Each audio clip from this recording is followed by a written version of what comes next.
Ele era professor em Niterói, de gravura e metal, no Rio. E ali não conseguia dar aula nunca, porque eles não tinham ateliê, mas era pago religiosamente pelo MEC o preço de professor. Então ele fez uma proposta, e essa proposta foi assim: já que eu recebo, eu não poderia dar aula, já que é federal, não poderia dar aula em Porto Alegre, onde tem um Instituto de Arte, eu podia ensinar gravura e metal. E aí eles disseram que sim, assim ele veio para Porto Alegre e fez aquele anexo nos fundos da casa da sogra.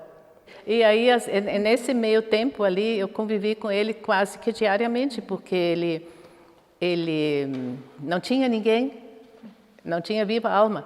E como eles não conseguiram trabalhar no Instituto de Arte, porque não quiseram, ele achou que era por ciúme. Outros acharam porque o ateliê não estava pronto, não estava montado, não tinha dinheiro para comprar a prensa, tinha, mas estava quebrada, essas coisas todas.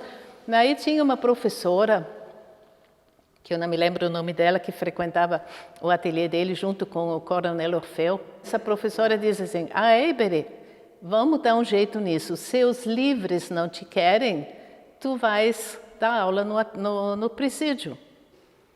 E foi feito. Então, eles montaram na parte administrativa uma sala e vieram alguns, eu acho que não tinha mais do que 8, 10. E eram presos de todos os tipos. Era um que era famoso porque pintava galos e vendia que nem pão quente, que era o Ortega.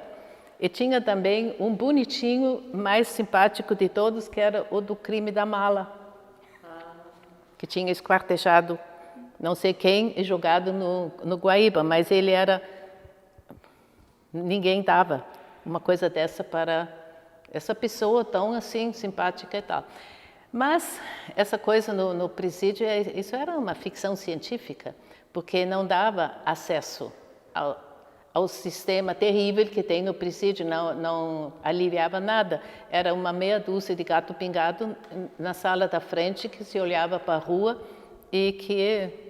Eu não sei, eu acho que isso era querer fazer alguma coisa, mas o sistema não funcionou, né? Muito querer e não conseguiu nada.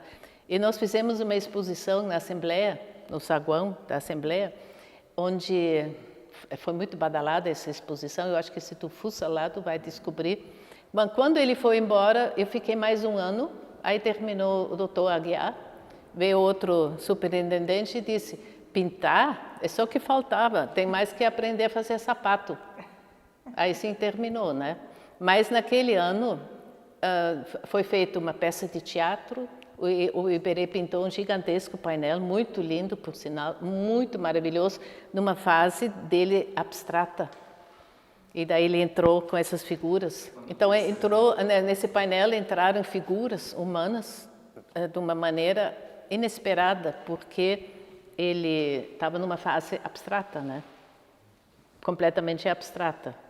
Bom, não tão abstrata quanto em Genebra, mas ele tinha aqueles cones aí dos carretéis da mãe dele, né? Mas aí, de repente, aparecem essas figuras. Isso foi assim foi fantástico ver isso. E os presos e eu, nós pintamos as abas laterais do palco. Aí tem uma foto, né? Nós plantados na frente desse palco. Então, nesse sentido, foi bom porque alguns dos presos podiam assistir a peça e tinham acesso a esse painel. Nesse sentido, foi bom.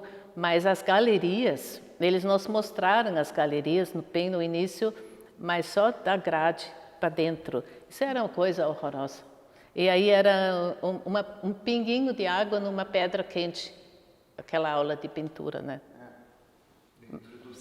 Sim, dentro do sistema era quase inexistente.